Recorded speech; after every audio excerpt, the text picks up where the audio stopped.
క్రీస్తు నామంలో అందరికీ శుభాలు.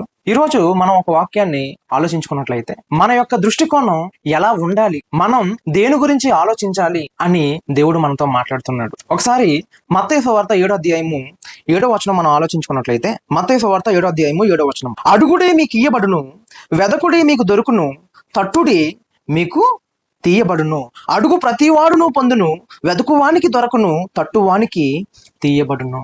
ఇక్కడ అడుగుడి అంటున్నాడు, వెదకుడి అంటున్నాడు, తట్టుడి అంటున్నాడు. అంటే ఏం అడగాలి, ఏం వెతకాలి, ఏం తట్టాలి అని అంటే చూడండి, అడగాలంటున్నాడు, వెతకాలంటున్నాడు, తట్టాలి అంటున్నాడు. అని అంటే నీ జీవితం గురించి, నువ్వు దేవుని యొక్క చెంతకు చేరేటువంటి మార్గం గురించి దేవుడు మాట్లాడుతూ, ఈ మార్గాలు నువ్వు ఎలా తెలుసుకోవాలో అడగమంటున్నాడు. ఈ మార్గాన్ని తెలుసుకోవడానికి నువ్వు అడిగేటువంటి ప్రయత్నంలో వెతకమంటున్నాడు. చివరిగా దేవుని యొక్క చెంతకు నువ్వు వెళ్ళడానికి దేవుని యొక్క తలుపుని నువ్వు తట్టమంటున్నాడు. దేన్ని అడగాలి, దేన్ని వెతకాలి, దేన్ని తట్టాలి అని అంటే యాకోబు పత్రిక 1వ అధ్యాయము 5వ వచనం, మీలో ఎవరికైనా జ్ఞానము కొదవుగా ఉన్న ఎడల అతడు దేవుణ్ణి అడుగువలెను, అప్పుడు అది అతనికి అనుగ్రహింపబడును. ఆయన ఎవరిని గద్దింపక అందరికీ ధారాళముగా దయచేయువాడు. అంటే దేవుడు నీకు ఒకవేళ జ్ఞానం తక్కువగా ఉండుంటే నన్ను అడుగు, నేను ఎవరిని గద్దించకుండా అందరికీ ధారాళముగా దయచేవాడిని. కాకపోతే అడిగేటువంటి మాట ఎటువంటి సందేహము లేకుండా, ఎటువంటి సంకోచము లేకుండా, ఎటువంటి అవిధేయత లేకుండా, పరిపూర్ణమైనటువంటి విశ్వాసంతో నేను అడిగితే దేవుడు నాకు దయచేస్తాడు అనేటువంటి విశ్వాసాన్ని నువ్వు కనపరుస్తూ దేవుణ్ణి అడగాలి. ఇది మొదటిది. మరి వెతకమని చెప్తున్నాడు కదా, వెతుకుడి మీకు దొరుకును అంటున్నాడు కదా. అందుకే ఏం వెతకాలి అంటే దేవుని యొక్క గ్రంథమును పరిశీలన చేయమని చెప్పేసి దేవుడు సెలవిస్తున్నాడు.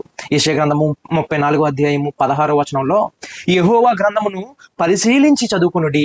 2వ తిమోతిలో కూడా, నేను చెప్పు మాటలు జాగ్రత్తగా ఆలోచించుకునుము, అన్ని విషయములలో దేవుడు నీకు వివేకం అనుగ్రహించును అని సెలవిస్తా ఉన్నాడు. దేవుని యొక్క రాజ్యాన్ని, దేవుని యొక్క నీతిని నువ్వు వెంబడించేటప్పుడు ఆ వెంబడించేటువంటి విధానం ఎలా ఉండాలో నువ్వు దేవుని యొక్క గ్రంథంలో పరిశీలన చేయాలి. దేవుని యొక్క మాటలు ఎలా ఉన్నాయో నువ్వు పరిశీలన చేయాలి. అది నువ్వు వెతకాలి. అది దాని అర్థం. వెతుకుడి మీకు దొరుకును అంటే.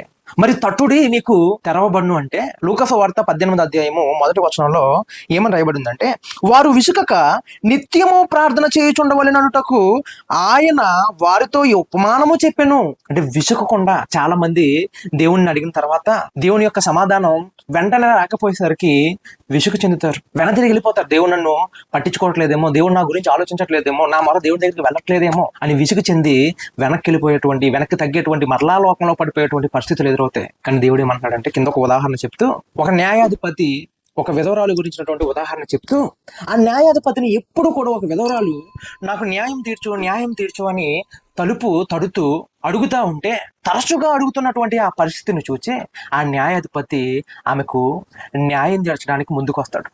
అలాగే నీకు దేవుని యొక్క సమాధానం వెంటనే రావట్లేదు కదా అని నువ్వు వెనదిరిగి వెళ్ళిపోకుండా నిరీక్షణ కలిగినటువంటి జీవితం నువ్వు అలవాటు చేసుకోవాలి.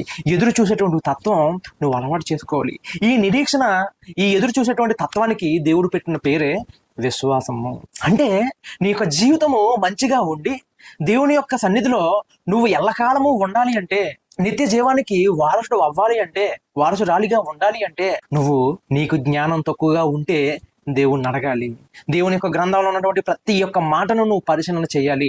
ఆయన రాజ్యాన్ని, నీతిని వెంబడించడానికి ఎన్ని ఇబ్బందులు వచ్చినా, ఎన్ని కష్టాలు వచ్చినా ఈ పరిశీలన, అనుదిన వాక్య ధ్యానము నువ్వు మానివేయకుండా, దేవుడు నాకు తోడుగా ఉన్నాడు, నాకు సమాధానాన్ని కలుగు చేస్తాడన్నటువంటి నిరీక్షణ నువ్వు కలిగి ఉన్నప్పుడు దేవుడు ఖచ్చితంగా నీ గురించి ఆలోచిస్తాడు.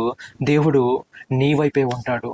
దీనిని అర్థం చేసుకుని నీ యొక్క జీవిత ప్రయాణం దేవుని దగ్గరకు వెళ్ళాలి అనేటువంటి మాట గురించి, అనేటువంటి సందర్భాన్ని నీకు చూపిస్తూ, ఇదిగో అడగండి, వెతకండి, నన్ను గుర్తు చేసుకొనుచు నా దగ్గరికి రావడానికి మీరు ప్రయత్నిస్తూ, నా తలుపు ఎప్పుడైతే మీరు తడుతూ ఉంటారో ఆ తట్టిన ప్రతి ఒక్కరికి నేను తలుపు తెరుస్తాను, నా సన్నిధిలో మిమ్మల్ని ఉంచుకుంటానని చెప్పేసి దేవుడు సెలవిస్తూ, మీ అందరి ప్రేమ నేను పొందుకోవాలి, నా ప్రేమను మీరు పొందుకున్నారు కాబట్టి మీ అందరి ప్రేమ నిన్ను పొందుకోవాలని చెప్పి దేవుడు ఇష్టయిస్తూ, కోరుకుంటూ మన ముందు ఈ మాటలు ఉంచాడు.